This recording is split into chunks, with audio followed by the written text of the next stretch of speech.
अस्सलाम वालेकुम my YouTube family, कैसे हैं आप सब। उम्मीद करती हूँ कि आप सब खैरियत से होंगे। Welcome back to another new vlog. जैसे कि आप सब जानते हैं कि आजकल मौसम बहुत खूबसूरत हुआ है। रमज़ान मुबारक में अचानक से गर्मी की आमद हो गई थी, लेकिन फिर अल्लाह पाक ने बादल भेजे और खूब रहमत बरसाई और हर तरफ हरियाली और खूबसूरती फैल गई। लेकिन अल्लाह पाक से दुआ है कि बारिश जब भी हो रहमत वाली हो, वो किसी के लिए जहमत ना बने, आमीन। क्योंकि बहुत ज़्यादा बारिश से नुकसानात भी बहुत होते हैं। जी, तो हुआ कुछ ऐसा कि आज मेरी अपॉइंटमेंट थी डॉक्टर के पास। मैंने दोबारा से चेकअप के लिए जाना था, तो शाम 5 बजे हम लोग सीधा हॉस्पिटल गए और डॉक्टर को चेकअप करवाया। डॉक्टर ने कहा कि शुक्र अल्हम्दुलिल्लाह, अब आप बिल्कुल ठीक हैं, अब आप पहले की तरह मुकम्मल सब कुछ खा पी सकते हैं, आपका इन्फेक्शन कंट्रोल में हो गया है। और हम बहुत जल्दी हॉस्पिटल से फ्री हो गए विद इन 15 मिनट्स। तो हमने सोचा क्यों नहीं हम बोबो को लेकर अब पार्क चलते हैं, घर नहीं जाते, घर थोड़ा लेट जाएंगे। बोबो पार्क जाकर बहुत खुश होता है और आज हम बहुत दिन के बाद आए थे। हॉस्पिटल के बिल्कुल पास मिनी पार्क बना था बच्चों का, हम वहाँ आए बोबो को लेकर। अभी लोग तो बहुत कम थे, लेकिन यहाँ इतनी खूबसूरत हवा चल रही थी, बहुत अच्छा लग रहा था। और बोबो तो कह रहा था बस मुझे खुला छोड़ दो और आप लोग पीछे हट जाओ। तो मैंने सोचा चलो यहाँ पे व्लॉग बना लेते हैं, बोबो की प्यारी सी मोमेंट्स और एक्टिविटीज़ को कैप्चर करते हैं और थोड़ी सी गपशप अपनी यूट्यूब फैमिली के साथ भी लगा लेते हैं।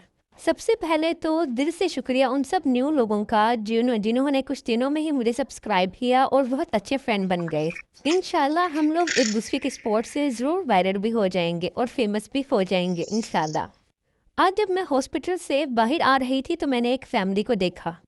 बेटी थी उनके, शायद 12 से 13 साल की होगी, और वो जिद कर रही थी कि उसने हॉस्पिटल के अंदर नहीं जाना। शायद वो उसी को चेक करवाने के लिए लेकर आए थे।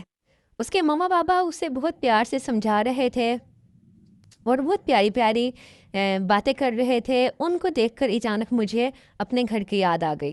फ्रेंड्स, में दुनिया में सब कुछ मिल जाता है, हर चीज़ का नेमुल बदल है, लेकिन माँ बाप एक ऐसी नेमत है जिनका कोई नेमुल बदल नहीं है। बाबा तो मेरे खैर बहुत पहले ही इस दुनिया से चले गए थे, लेकिन मेरी मामा के साथ मेरा बहुत टाइम गुजरा और छोटी छोटी बातों पर मुझे उनकी बहुत याद आती है, क्योंकि मैं भी बहुत ज़िद्दी थी। ऐसे ही छोटी छोटी चीज़ों पर रोती थी, ज़िद करती थी, और मेरी मामा भी मुझे ऐसे ही मनाती थी। माँ बाप बहुत कीमती सरमाया है, क्योंकि जब माँ बाप में से कोई एक हमें छोड़कर चला जाता है तो वो जो दुख और गम है वो एक दिन का नहीं, वो पूरी ज़िंदगी का हमारे दिल में बस जाता है। अच्छा, मैंने अपनी ज़िंदगी में सबको बहुत ज़्यादा अहमियत देकर देखा। मैं जिसको जितनी ज़्यादा अहमियत देती थी वो मुझे उतना ही आम समझ रहा था। मैं दूसरों को ख़ास बना रही थी और उनको लग रहा था कि इसके पास तो एक्स्ट्रा टाइम है हमें देने के लिए। तो मैंने क्या किया, मैंने यहाँ आकर खुद को इतना मसरूफ़ कर लिया कि वो लोग जो मुझे अब आम समझते थे और जिनको मैंने बहुत ख़ास बनाया हुआ था, अब वो मेरे टाइम के लिए तरसते हैं। उनके मैसेजेस आते हैं कि प्लीज़ आप हमसे बात किया करें, आप कहाँ गुम हो गई हैं, आप हमें भूल गई हैं। तो एक चीज़ तो मुझे समझ आ गई कि आपकी जो अहमियत है वो आपकी मौजूदगी में महसूस नहीं होती, आपकी गैर मौजूदगी में आपकी असल अहमियत का अंदाज़ा होता है। और परदेश की ज़िंदगी इतनी आसान नहीं है कि आप इधर फ्री होते हैं, आपको कोई काम नहीं होता, बल्कि यहाँ पर आपने सारे काम खुद करने होते हैं। और जब आपके पास अल्लाह पाक का दिया हुआ इतना खूबसूरत तोहफ़ा औलाद हो, तो फिर तो आपको बिल्कुल भी टाइम नहीं मिलता। आप उसके साथ ही पूरा दिन इतने मसरूफ़ रहते हैं कि रात को नींद भी 7-8 बजे खुद ही आ जाती है। ये जो मेरा छोटा सा प्यारा सा टिड्डू आपको नज़र आ रहा है, ये मेरे साथ बहुत ज़्यादा अटैच है, क्योंकि इसके बाबा तो ऑफिस होते हैं। ये अब मुझसे बहुत ज़्यादा अटेंशन मांगता है, हर वक्त मेरे पीछे पीछे घूमता है। मैं रोटी बना रही हूँ तो इसको मेरे साथ रोटी बनानी है, अगर मैं आटा गूंद रही हूँ तो इसको भी आटा गूंदना है, अगर मैं सब्ज़ी बना रही हूँ तो इसको भी मेरे साथ सब्ज़ी काटनी है। इवन मैं वॉशरूम भी जाती हूँ तो इतनी मुश्किल इसका ध्यान हटा कर जाती हूँ।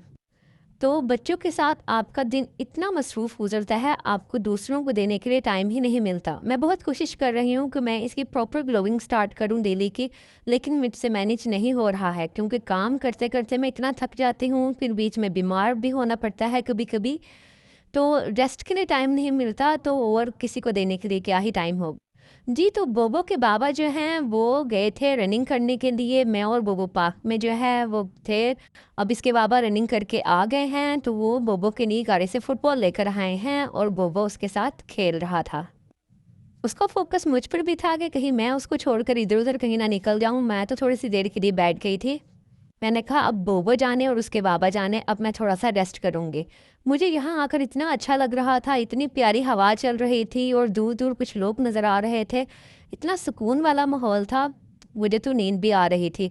मैंने तो इसके बाबा से रिक्वेस्ट की कि 1-2 घंटे मुझे इधर बैठने दे, मुझे अभी घर नहीं जाना है।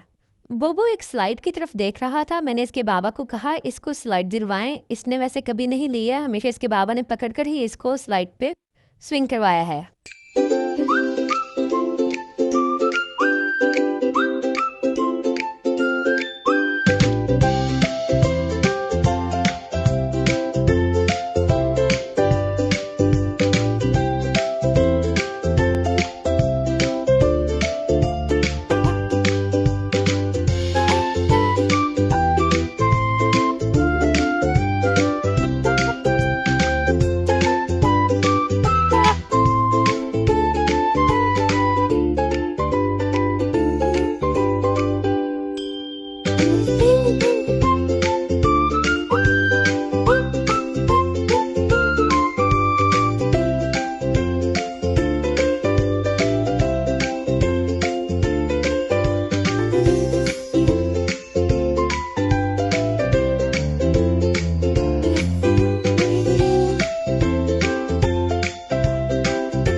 मगरिब के अजान हुए भी आधा घंटा गुजर चुका था। अब मैं सोच रही थी कि हमें घर जाना चाहिए, तो मैंने इसके बाबा से कहा कि अब हम घर चलते हैं क्योंकि हमें रास्ते से ग्रोसरी भी करनी थी और थोड़ी सर्दी भी बढ़ रही थी, बोबू को फ्लू ना हो जाए।